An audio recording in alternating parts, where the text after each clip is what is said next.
ओम देवी प्रपन्नाति हरे प्रसीद प्रसीद मातर्जगतोऽखिलस्य प्रसीद विश्वेश्वरि पाहि विश्वं त्वमेश्वरी देवी चराचरस्य शरणागत दीनार्थ परित्राण परायणे सर्वस्यार्थ हरे देवी नारायणी नमोस्तुते। नमस्कार, स्वागत है आपका आचार्य वाणी में। मैं आचार्य विक्रमादित्य आपके साथ हूँ और आज का विषय हमारा है मिथुन राशि वालों के लिए 7 अप्रैल का दिन, त्रयोदशी उदय तिथि है, चतुर्दशी शह है, मासिक शिवरात्रि का अवसर है, लेकिन भद्रा भी साथ में युक्त है, तो नए कार्य आरंभ करने के लिए दिन अच्छा नहीं दिखाई देता। ग्रहजन प्रभाव के अनुसार से शनि, विशेष तौर पर सूर्य, राहु, चंद्रमा और शुक्र की युति जो है वो आपकी राशि के अनुसार से दशम भाव में हो गई है। और ये दशम भाव विशेष तौर पर आपके मन को गलत कार्यों की तरफ प्रवृत्त करता है। ध्यान रखिएगा, थोड़ा सा प्रवृत्ति बाहर, घर से बाहर कुछ ना कुछ गलत काम, उठापटक, कुछ ज़्यादा व्यभिचार की तरफ मन जा सकता है। ऐसे में मन को थोड़ा सावधान की सर रोकने की ज़रूरत है। मन व्यभिचार में ना जाए, पराये लोगों के बीच में ना फंसो, नहीं तो कहीं ना कहीं कुछ ना कुछ कष्ट होने के योग बन सकते हैं, नाम सम्मान पर दाग लगने के योग बन सकते हैं। ध्यान रखते हुए कार्य करने की ज़रूरत है। मासिक शिवरात्रि है, क्षय तिथि है, नए कार्य तो आरंभ मत कीजिएगा। भद्रा भी है, शिव का ध्यान कर लीजिए, शिव का पूजन कर लीजिए, कल्याण के योग बनेंगे, सब कष्टों को दूर करने वाला।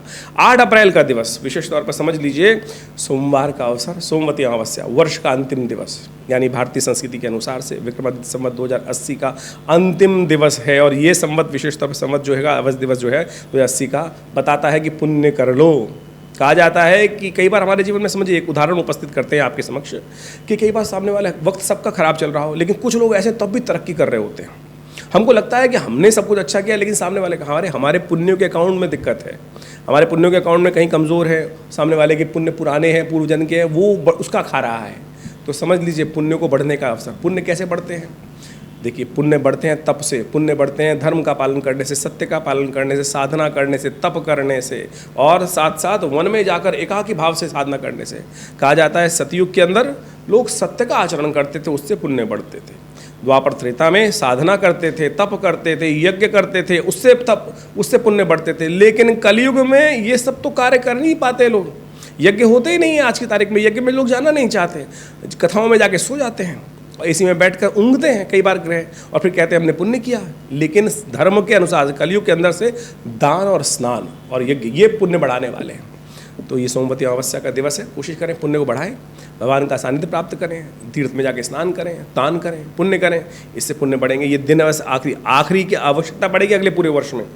बहुत विचित्र समय आरंभ हो रहा है। 2081 जो संवत आरंभ होगा, हमने एक अलग से वीडियो बनाया था, उसको देख लीजिएगा। ग्रह योग विशेष तौर पर आपके लिए हम बात कर रहे हैं, तो समझाने का प्रयास किया। मीन राशि में चंद्रमा सूर्य के साथ, राहु के साथ युक्त होकर दशम भाव में जो आए हैं, वो मन को थोड़ा सा ऐसी जगह, देखिए आपका कोई अहित कर नहीं सकता, मन में डर बना रहेगा। ऐसे में अमावस्या के आसपास जो मन को कुंठित करने के लिए मन का भाव जो दशम भाव में चंद्रमा का योग इतने सारे ग्रहों के साथ बन रहा है, ये व्योगात्मक योग बनाता दिखाई देगा आपको कि भागो कुछ नहीं है, परेशान करेगा मन को। लेकिन चिंता ना करें, आपका कोई अहित नहीं कर सकता है। जबरदस्ती डरिए मत, धर्मयुक्त कार्य करने का प्रयास कीजिए।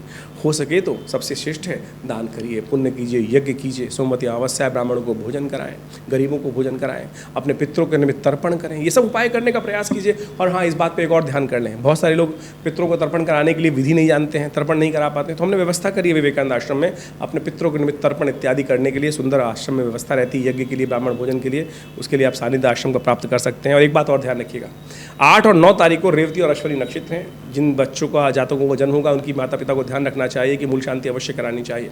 और जिन जातकों का जन्म रेवती और अश्विनी नक्षत्र में हुआ है और मूल शांति बचपन में से नहीं हुई है, तो अब करा लीजिए। 27 दिन तक ये मुहूर्त रहेगा, इसमें कराकर, नहीं तो क्या होता है, अन्न भय कष्ट, अनचाहे कष्ट जीवन में बार बार परेशान करते रहते हैं मूल शांति न होने के कारण से।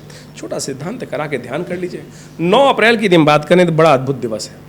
नव वर्ष आरंभ हो रहा है, नव संवत आरंभ हो रहा है, और ये संवत 2081 बड़ा ही विचित्र रहने वाला है। शनि मंगल का टकराव लगातार चलता रहेगा पूरे वर्ष तक, क्योंकि अभी तो जो चल रहा है वो तो केवल 23 अप्रैल तक रहेगा, जो कुंभ राशि में चल रहा है। लेकिन जो आगे आने वाला टकराव है वो पूरे वर्ष चलेगा, क्योंकि मंगल जो नववर्ष आरंभ हुआ है 9 अप्रैल को, उस दिन मंगलवार है, और ये मंगलवार का दिन जो है मंगल राजा को बनाता है और शनि को यहाँ पर विशेष तौर पर मंत्री बनाता है। और ये दोनों विपरीत परिस्थिति के ग्रह हैं और प्रलंकारी ग्रह हैं, और दोनों की दोनों विपरीत स्थिति जो है वो क्लैश उत्पन्न करने के योग देते हैं। ऐसे में माँ भगवती का सानिध्य प्राप्त करने का प्रयास करें। नवरात्र आरंभ होते हैं इसी दिन से। कलश स्थापना 7:30 बजे के बाद की जाएगी, और भगवती का जो इस बार पदार्पण हो रहा है, घोड़े पर आरूढ़ होकर भगवती का पदार्पण है, हमारे जीवन में कष्टों को दूर करने वाली। और आपकी राशि के अनुसार से यदि हम बात करें तो बहुत सुंदर योग बन के तैयार है आपके लिए। तो आपको माँ भगवती का सानिध्य लेने का प्रयास करना चाहिए। मेष राशि में चंद्रमा बृहस्पति के साथ बैठकर लाभ की स्थिति प्रशस्त करते दिखाई दे रहे हैं। ऐसे में यहाँ भगवती का, लक्ष्मी का ध्यान करते हुए नवरात्र में भगवती का सानिध्य भी ले लें तो कहा जाता है बहुत सुंदर तरीके से संत महात्माओं की सेवा करते हुए कार्य करने का प्रयास कीजिए। बहुत सुंदर योग बन रहा है। ध्यान रखिएगा, आपके बुध महाराज जो है परिवर्तित होकर आपकी राशि के स्वामी अब मीन राशि में प्रवेश कर रहे हैं और मीन राशि में प्रवेश कर वो आपके लिए अच्छे योग बनाएंगे। थोड़ी सी योग्यता को आपको, बुध अस्त हैं लेकिन उनको थोड़ा ताकत देनी पड़ेगी। ओम ब्राह्म ब्रिंग ब्रोंग से बुधाय नमः इस मंत्र का लगातार कुछ दिन जप करते रहे जब तक अस्त रहे। लेकिन नीच के भी हैं, बुध तो थोड़े कमज़ोर ज़्यादा हो गए हैं, तो अपने राशि के स्वामी को थोड़ी ताकत देने का आपको लगातार प्रयास करना पड़ेगा। 10 अप्रैल की यदि हम बात करें तो उस दिन विशेष तौर पर द्वितीया तिथि है, बुधवार का अवसर है और बुध महाराज आपकी राशि में पदार्पण चेंज कर मीन राशि में आ गए हैं, आपके दशम भाव में आ गए हैं और वहाँ कमज़ोर स्थिति में अस्त और वक्री स्थिति में चली रहे हैं। तो ऐसे में लगातार बुध को शक्ति देने का प्रयास कीजिएगा, अन्यथा चीज़ें आपके सामने होंगी और विचार उसमें ऐसे होंगे कि ट्यूबलाइट की तरह विचार आएगा, लेट में आएगा। तो बुद्ध के मंत्र का जप, गणेश जी का स्तवन, ये सब कर आप कष्टों को दूर करने का योग बनाते रहें, अच्छा रहेगा। ये तो गोचर का प्रभाव है ग्रहों के। इसके अलावा भी आपकी राशि के अनुसार से कौन से ग्रह आपके जन्मपत्री के अनुसार से कहाँ बैठे हैं उसका अच्छे से विचार विमर्श कर आप अनेक कष्टों को दूर करने के योग बना सकते हैं। नवरात्र चल रहे हैं और हमने विवेकानंद योगाश्रम में इस नवरात्र में बड़ा सुंदर यज्ञ रखा है हर बार की तरह। माँ भगवती दुर्गा के सानिध्य में जो भगवती का श्री विग्रह 1947 में मुल्तान से आया, 500 साल पुराना भगवती का श्री विग्रह आदिकाल से सबसे श्रेष्ठ ऐसा मनोकामना सिद्धि का सुंदर योग बनता है। और विवेकानंद योगाश्रम में हर वर्ष चारों नवरात्रों में, 2 गुप्त नवरात्रों में और चैत्र और आश्विन नवरात्रों में सुंदर तरीके से भगवती का प्रसन्न करने के लिए सहस्त्र चंडी महायज्ञ का सुंदर आयोजन किया जाता है, जिसके अंदर 1000 दुर्गा जी के पाठ यज्ञ करने का सुंदर व्यवस्था होती है। आप भी इसमें सम्मिलित हो सकते हैं।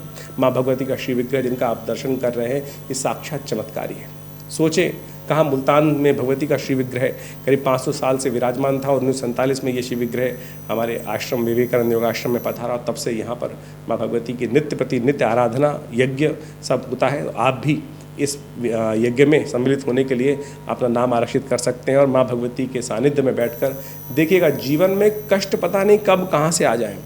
और यदि हम भगवान की भक्ति करते हैं ना, तो वो कष्ट कैसे सूली का विशेष तौर पर कांटा बन के रह जाता है। तो इसके लिए हमें कोशिश ये करनी चाहिए, किसी न ये न किन प्रकार ने भगवान भगवती का नाम स्तवन अवश्य करने का प्रयास करना चाहिए। इस क्षेत्र में हमने बहुत सारे विवेकानंद योगाश्रम कार्य कर ही रहा है। करीब पिछले 40-50 सालों से विवेकानंद योगाश्रम स्वास्थ्य के दृष्टिकोण से बहुत विशेष काम करता है। हॉस्पिटल बनाया गया है, योग, प्राकृतिक चिकित्सा, आयुर्वेद का भारत सरकार के पैनल पर भी है। आप सब लोग इन समस्त विवेकानंद योगाश्रम में जो कार्य चल रहे हैं उसमें आश्रम में आकर बहुत सारी सुविधाएं ले सकती है। समय समय पर विशेष यज्ञ चलते हैं, जैसे नवरात्र का यज्ञ इन दिनों चल रहा है, तो वो 9 दिन तक चलेगा। 17 तारीख को उसकी पूर्णाहुति का कार्यक्रम रहेगा। तो आप भी इस यज्ञ में पधारें और जन्मपत्री का विचार विमर्श करने के लिए भी सुंदर व्यवस्था आश्रम में बनी हुई है। जिन लोगों को अपने जन्मपत्री का विचार विमर्श करना है वो नीचे दिए फ़ोन नंबर्स पर संपर्क साधकर आश्रम पर आ सकते हैं। धन्यवाद, नमस्कार।